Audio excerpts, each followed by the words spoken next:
Nah, I walked in and Big was snapping on Puff first, and you know I'm just laughing. Shit was hilarious because Puff was like, "You gotta say my name." He was like, "Said your name like 15 times on this motherfucking album." Puff know I'm telling the truth too. You know I'm telling the truth, Puff. But then we sat there and wrote our verses. We both sat there and wrote. Biggie, never one bit. See, one thing you gotta realize me, follow my pattern. I'm a businessman. I figure if in a year or two, Biggie would have been a death row artist because that's how talented he was. And I would have pursued him as an artist because I felt I could have gave him a bigger deal. And I wouldn't have been in his videos. So I think he was an incredible artist. Just think, Tupac and Biggie, and there was no real feud. They might have had words before, but I know I could have molded them back to... New footage just surfaced showing Method Man opening up about Biggie's death, and people can't stop talking about it. The clip has the internet spinning, with fans questioning if Meth was quietly playing both sides during the East Coast-West Coast war. Was he deeper in the drama than he ever let on? Could he have even played a hidden role in what happened to Biggie? The video seems to hint at some shocking truths that might change how people see him forever. So now it's like, oh, shit. I slide my... Now I'm looking around to see if anybody saw me speak to this. Back in the 90s, the East Coast-West Coast beef turned hip-hop into a full-blown battlefield. Every move could be life or death, and loyalty meant everything. In the middle of that chaos stood Method Man, cool, calm, and somehow untouched, walking a dangerous line between two sides that wanted nothing to do with each other. It wasn't just about music, it was survival out here. While others picked sides and paid the price, Meth managed to keep his respect solid on both coasts. That kind of balance took serious game, or maybe he knew things the public never heard. His friendship with both Biggie and Tupac wasn't for show. It was real, and it was risky. Working with Tupac on Got My Mind Made Up right when the tension was at its peak wasn't just brave, it was wild. Few rappers even dared to pull a move like that and come out clean. The fact that Method Man stayed cool with both camps while everyone else was ducking bullets shows there was more to his story than he's ever said. Maybe it was deep street knowledge, or maybe something even bigger protected him. Either way, it's clear Meth was playing a game that only the smartest could survive. Method Man's whole mindset during that deadly era says a lot. He made a conscious choice to stay out of the mess, dropping the cold truth. There's more fakes than real in the game, but by the time it gets to the real need, somebody dies. That line hit deep, but it also raised eyebrows. How did he know what was coming? Now I'm on mushrooms like a mother. Yeah, that's what they was doing out there. So soon as I got on the plane, hit me with the shroom. Blah, blah, blah, blah, blah. I'm in here like this. And I mean, it didn't hit me, like, cause you know, we got a force field. This Wu-Tang, we got a force field around us, but I'm by myself. It didn't hit me while I'm in the club, in the House of Blues, till I saw Puff. And when things really got serious, what did he do with that inside knowledge? People been asking that for years. Sure, Wu-Tang Clan rolled deep, 10 members strong with families and connections everywhere. So yeah, that helped keep Meth protected. But it wasn't just about the numbers. Method Man's survival came from his rare position in the streets. He wasn't just neutral, he was valuable. Both sides saw something in him worth keeping alive. He had respect, information, and presence that made him too important to touch. His calm during the chaos probably helped him stay tight with Biggie, even after working with Tupac. That kind of balance took guts because neutrality in a war zone doesn't come from silence. It comes from power. You've got to have juice in the streets, people who vouch for you, and enough weight to make everyone think twice before crossing you. But the most chilling part of his story? The Soul Train Awards weekend in 1997. The same weekend Biggie got killed. Method Man's recollection of that time sounds straight out of a crime movie. Random run-ins, eerie vibes, and a feeling that something bad was coming. And get this, he and Suge Knight were on the same flight from New York to LA that weekend. Out of all the planes, all the routes, all the people. That can't just be coincidence. What are the real odds that Method Man and Suge Knight would end up sitting in first class together that weekend? That wasn't luck, that was a setup of fate, or maybe something way more calculated. Too many big names were suddenly moving toward Los Angeles at the same time, like there were bigger plans in motion, something that had nothing to do with the Soul Train Awards. It's got people wondering if that whole weekend was part of something much darker brewing behind the scenes. When Suge nodded at Meth, it wasn't just a casual greeting, it was street code, a silent acknowledgement between two men who understood the rules of survival. But what made it even more powerful was that Method Man didn't nod back. He didn't say a word. That silence said everything. In a world where one wrong look could get you caught up, His decision to stay cool showed just how sharp his instincts were. I fly out to Cali that day for Soul Train, like everybody did. Okay. Oh, man. Soul Train Awards happening. I get on the plane. I'm in first class. Shook gets on. He leaving from New York. That's wild. And I'm like, well, wow, that's interesting. You know? He knew that even showing Suga respect in that moment could be seen as picking sides in a war that was ready to explode. That whole weekend felt like walking through a live wire. The tension was thick enough to choke on, and Method Man was right in the middle of it all, surrounded by energy that was about to blow. His story reads like a thriller. Airports, stairs, and split-second decisions that might have saved his life. But the moment that really hit him came later, seeing Puffy moving around with a massive security team. That's when it clicked for him that this wasn't just talk anymore. The danger was real, and something was about to happen, something that would shake the whole game forever. And then came the wildest part of it all, his encounter with Tupac that same weekend. Wait a second, something's not lining up here. Tupac was killed in September 1996, but the Soul Train Awards that Method Man described went down in March 1997. That timeline just doesn't make sense. So what's really going on here? Was Method Man just mixing up memories from 2 chaotic years? Or could this be something deeper, like parts of the story being left out on purpose? The timeline confusion alone has fans thinking there's more to his story than he's letting on. Even if the dates are off, Tupac's words during that period revealed a whole new layer of the East Coast, West Coast drama. He was saying, if there's anybody we were on the East Coast, it'd be Wu-Tang. Right. You know what I mean? Right. This is letting us know, and anybody that was in the know that it wasn't an East Coast, West Coast thing. It was Bad Boy. When Tupac said Wu-Tang would be his East Coast allies, that was a big deal. It showed the so-called coastal war wasn't just about geography, it was about loyalty, strategy, and specific rivalries that the media never fully explained. Pac wasn't trying to start chaos with everyone. He was aiming at certain names, and everyone inside the game knew it. Still, not everything was cool between Biggie and the Wu.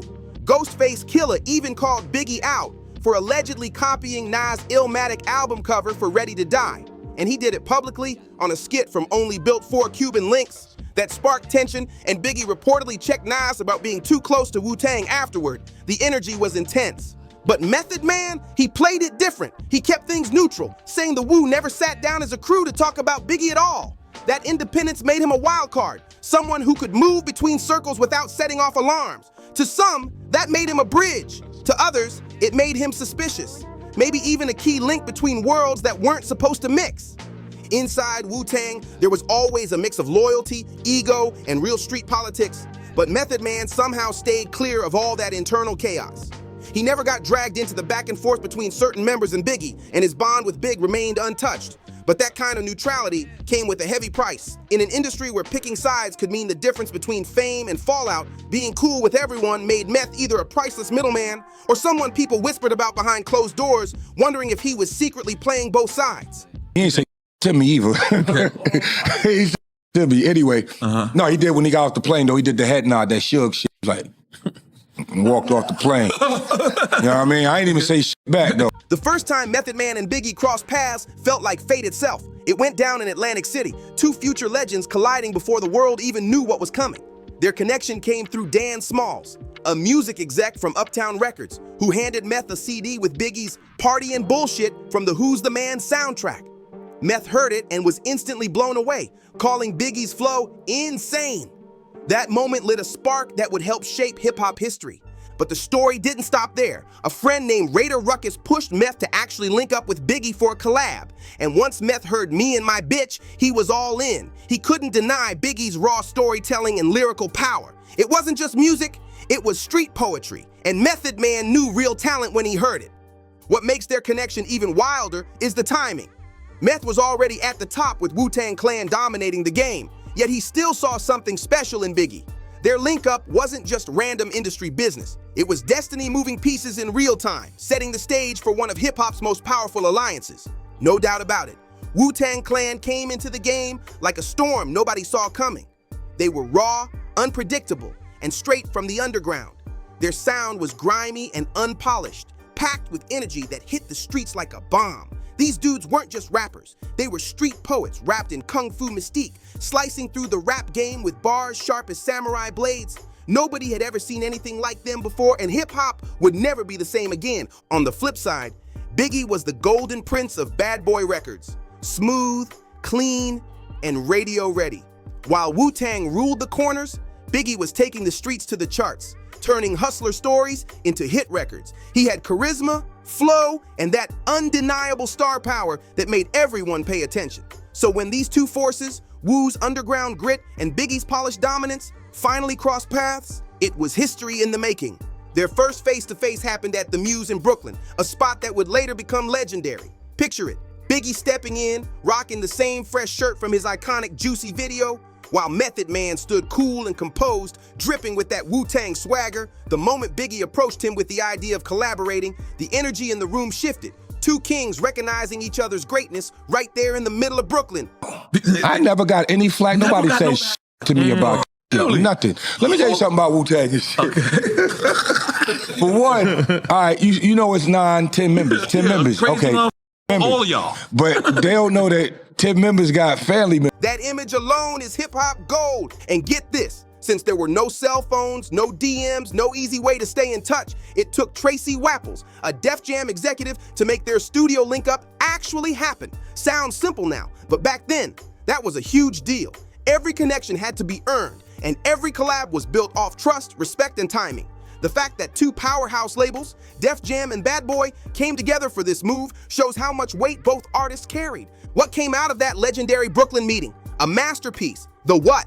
Produced by Easy Mo B, and here's the wild part. It was the only guest rap feature on Ready to Die. Let that sink in for a second. Biggie's debut album, one of the most iconic projects to ever hit the streets, had just one featured rapper. Out of all the lyrical beasts in New York, all the rappers who would have killed for a verse from Biggie, he picked Method Man. That choice alone spoke volumes. This wasn't a business collab or some label arrangement. This was a cultural moment. Biggie was making a statement to the entire hip-hop world. I only rock with the real ones. And that track proved it. The chemistry between Biggie and Meth was undeniable. Their flows bounced off each other like they'd been trading bars for years. The verses weren't competing, they were complementing, pushing each other to go harder. It was pure lyrical warfare, but with mutual respect running through every line.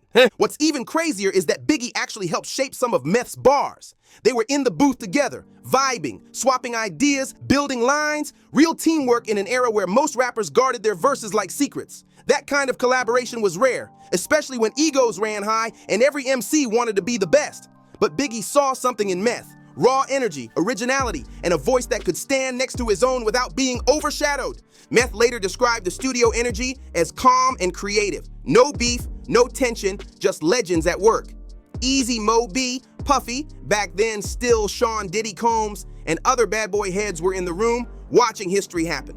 For that session, Meth wasn't just a visitor, he was family. He was right there, inside the bad boy circle during one of the label's most explosive moments, witnessing firsthand the making of an album that would change hip-hop forever. But the connection between Biggie and Meth didn't stop there. It went way deeper than studio time. Outside the studio, Biggie and Method Man had a real friendship. Not just industry talk, but genuine moments that showed how tight they were. Meth once shared a memory that fans still talk about, running into Biggie at an airport in North Carolina. The metal detector kept going off every time Big tried to walk through, all because he still had a bullet lodged in his body from a past shooting. Instead of getting mad, Biggie laughed it off, cracking jokes and keeping the vibe light. Meth said after a while, "You forget he was fat or had those googly eyes. You just saw a funny dude." That was the kind of energy Biggie carried. Real, raw, and full of humor even through the pain. Their chemistry was so strong, they even planned another collab. This time with Nas, on a track called The Ugliest for Busta Rhymes' 1996 album, The Coming. But here's where things got wild. The song never dropped because the tension between Biggie and Tupac was getting too heavy. Word is, Biggie's subliminal shots toward Pac on the track made it way too risky to release. That's how deep the beef had spread. It wasn't just separating coasts, it was killing collabs, shutting down friendships, and messing with everyone's bag. Method Man found himself caught in the middle of it all, connected to Biggie, cool with Tupac, and respected by nearly every major name in the game. That made him both powerful and vulnerable at the same time. By early '97, the pressure in the streets and the industry was unbearable. Paranoia was real, and loyalty could get you hurt. Then came March 9th, 1997, the night Biggie was killed in Los Angeles. the news hit like a thunderbolt. The hip-hop world stopped cold, left in shock and confusion, looking for answers that never came, and through all of it, Method Man stood there, the quiet witness, still trying to process what he'd just survived while the whole culture mourned another fallen legend. For years, detectives, journalists, and conspiracy heads have been chasing every lead, trying to figure out who really killed Biggie. But there's one angle that's barely been touched: Method Man's. Out of everyone in hip-hop, he was the one person who had real ties to both sides. Biggie, Tupac, Bad Boy, and even the wider East Coast circuit through Wu-Tang. He wasn't some outsider watching from afar. He was right there, connected to the power players at the center of it all. That's what makes his silence so heavy.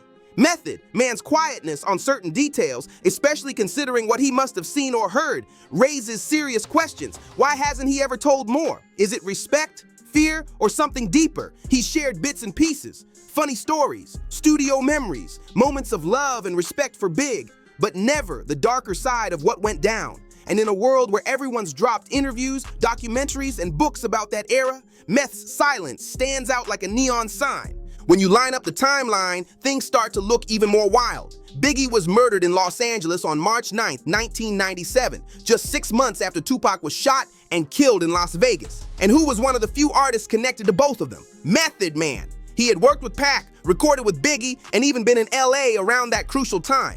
That kind of access makes his perspective priceless, maybe even the missing piece of the puzzle. Because if anyone understood the tension, the paranoia, and the hidden alliances that shaped that weekend, it was Method Man. And the fact that he's never fully spoken about what he saw or knew, that silence might be protecting more than just his own safety. It might be shielding the truth that the world's been chasing for nearly 3 decades. For years, people have debated who was behind Biggie's tragic passing and what the real motive was. But hardly anyone has looked at one key figure who might have seen more than most: Method Man.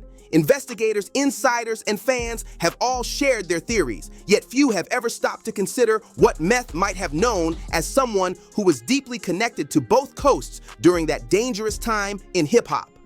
One of the most talked about claims came from retired LAPD detective Greg Kading, who alleged that Suge Knight, the former head of Death Row Records, may have ordered an attack on Biggie as retaliation for Tupac's death.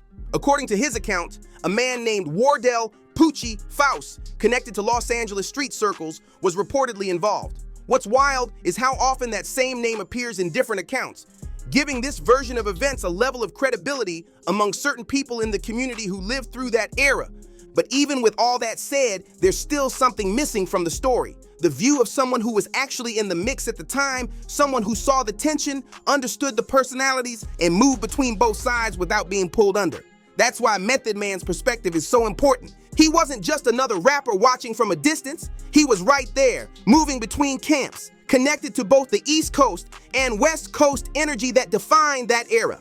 His awareness of how the streets, labels, and loyalty systems operated could either back up what's already believed or completely change what we thought we knew. And that's exactly why his silence keeps people curious even decades later. Because if anyone holds missing pieces to this puzzle, it might just be Method Man. Suge Knight once claimed he wanted to sign Biggie and insisted there was never any real conflict between Tupac and Biggie. Statements that completely flip the story we've all heard for decades. If there's even a bit of truth in what he said, then the whole foundation of the so-called East Coast versus West Coast feud might not be what people think.